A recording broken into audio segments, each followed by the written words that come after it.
Hello, this is Sarah and welcome back to my channel. In this video, I'll be showing you how to make a giant paper cherry blossom backdrop.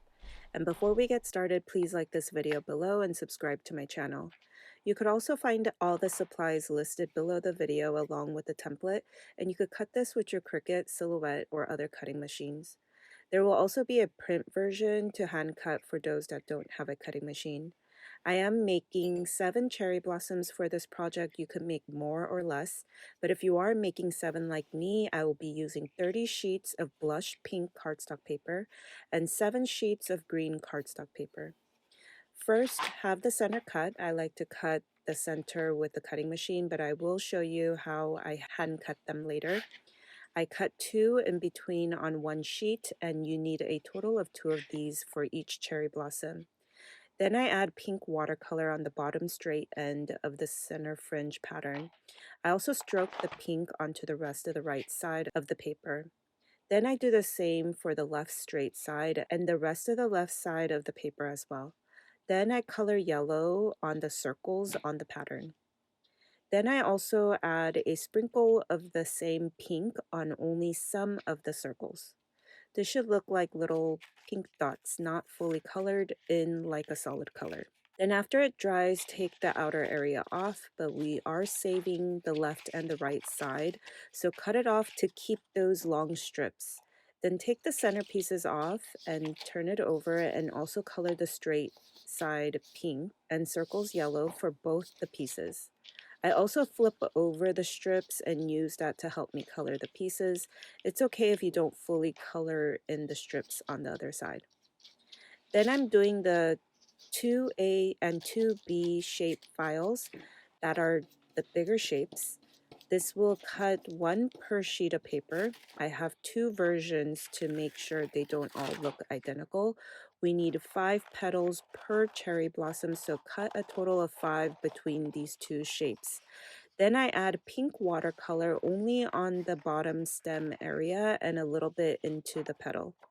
Next, I'm showing you the smaller version where you would cut both the versions on one sheet of paper. We need a total of 5 of these patterns. So I just cut 5 of each and mix and match for a total of 2 cherry blossoms within these. We will need a total of 7 cherry blossoms. I did 2 big ones and 5 small ones. You could do more or less. For the bigger shapes like the petal and the leaves, I do like to hand cut them, or I cut one from the cutting machine and use it as a stencil to cut out the rest of the pieces. You could cut all of them through the cutting machine if you do prefer that. If you are hand cutting like me, you just need to print one and cut a stack of 5. The leaves, I am cutting 5 of the smaller size and 2 of the larger size. This part is for the center. If you don't have a cutting machine, I just want to show you that it is possible to cut it by hand. It does take much longer for these since they are more intricate. Okay, back to the center that we did color. Take those side strips, you should have 2 from each sheet, and stack it up and cut it down the middle. So now you should have a total of 4 strips. Then cut the center pattern down the center. So now you should have a total of 4 also. Take a thin wire. I am using 22 gauge wire. 24 gauge wire should work as well. Bend a loop on the top and glue this to one of the ends of the center pattern. I hook the wire onto the center, then I roll the straight side onto the wire. Glue every so often so it doesn't unravel. Then take one of the strips and glue that around the center. I make sure that the top edge meets the top edge of the fringe area, so there is a little bit of leftover on the bottom, and that is okay. Then take the next center fringe and roll that, and then the strip after that. After the third center fringe, I do glue the rest of the strips, which should be 2. It should be the rest of the strips you have, and then glue the last center fringe after that. Make sure you are gluing every so often so that it doesn't unravel. Then shape out each fringe piece. I like to just bring it back and slightly curl them. Next will be the petals. These are the larger ones. It's the same for both the large and smaller one. With the stack, I shape the petals side to side, then I shape top to bottom. I use a leftover PVC pipe, but you could also use a stick or a pencil. Then grab the leaf shape and 5 thinner wires. Glue the leaf on the sides and a line going down towards the center. Then quickly add your floral wire and a petal. There is a point right next to this rounded side in the center of this. Make all the floral wire and petals go towards the point when gluing them. I also glue the tapered part of the petals to meet right where the leaf starts. Do this to the rest of the petals. This will be the same process for all the flowers. Remember, I will be making a total of 7 flowers, 2 big and 5 small ones.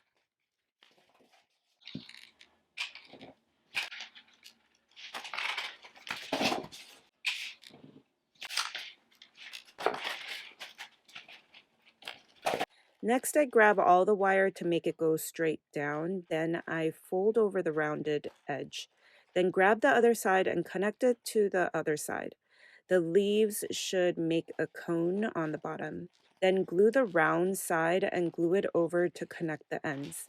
Some of the smaller ones, I just keep it closed, but for the bigger ones, and some of the smaller ones, I do shape it out. The wire will help us bring back the petal, then slightly curve in the petal, and do this to all the petals. Then stick your center through. Then I grab all of the floral wire, and I did use floral tape initially, but I felt just taping it with masking tape worked better. The next part will be the branch. I take 2 thicker wire. This is 16 gauge floral wire. Then I use foil and wrap it around this. I'm making it thicker so it could look like a branch proportionate to our flowers. Then I take shipping tape and I fold it down so it's stuck to itself. Then I cut this strip down the middle. You want this shipping tape strip to be the length of your wire below your flower. Then I tape this shipping tape part with masking tape and I tape the sides and on the bottom. I am making a little pocket for our stem to fit, and this is optional. You could directly attach these flowers onto the foil, but I wanted to show you how to add these pockets so that you could take these flowers off when you are transporting them or storing them away in between events. I would just directly put the flowers for the best result, but sometimes I do need to make these giant flowers and transport them around town, so then it does have to collapse and be storable. Then tape the whole foiled area and just make sure to tape around the pocket area, leaving the pocket space to open. Then I use brown crepe paper that I'll be linking below and use white glue and wrap this around the whole branch. Again, you need to make sure to leave the pocket area open. If you want to know how to DIY the giant stands and stems, I will be showing you next, but if you already know how to make them, you could fast forward to the next step where we put the flower together.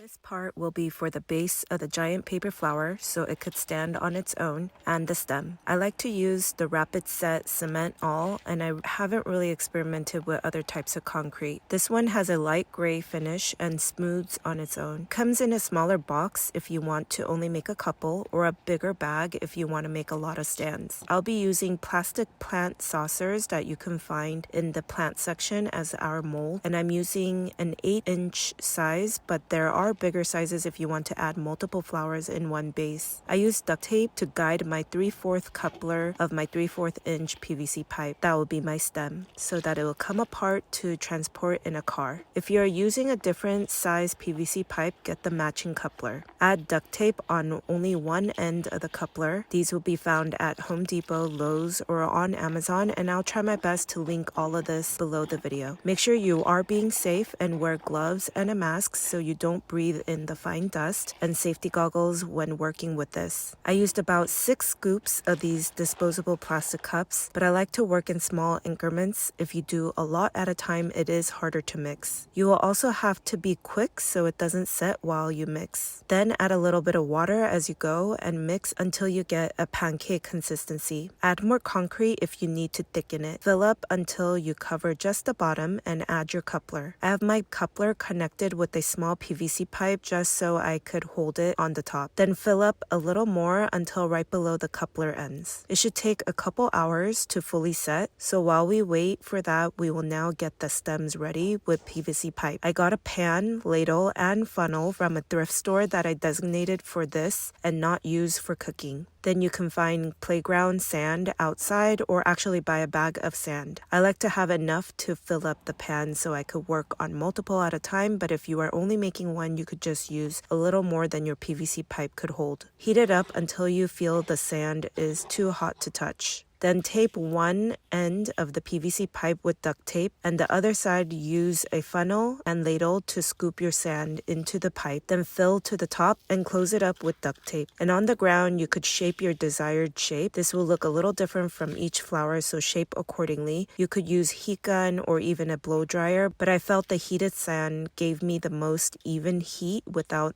kinking the pipe. Then take the sand back out. Once you have your PVC pipe shaped and stand ready, then add the branch onto the center area.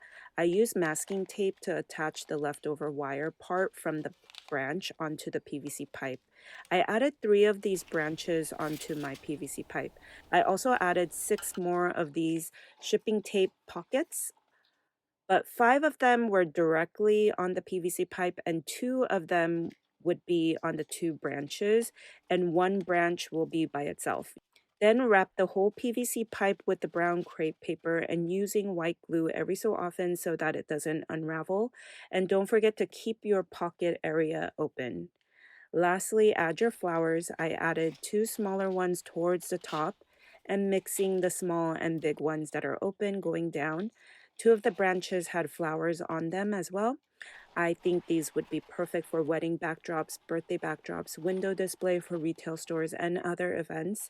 I think they would be even better with another set to make it fuller. So try making it yourself in time for cherry blossom season. Please like this video below and subscribe to my channel. Thank you for watching.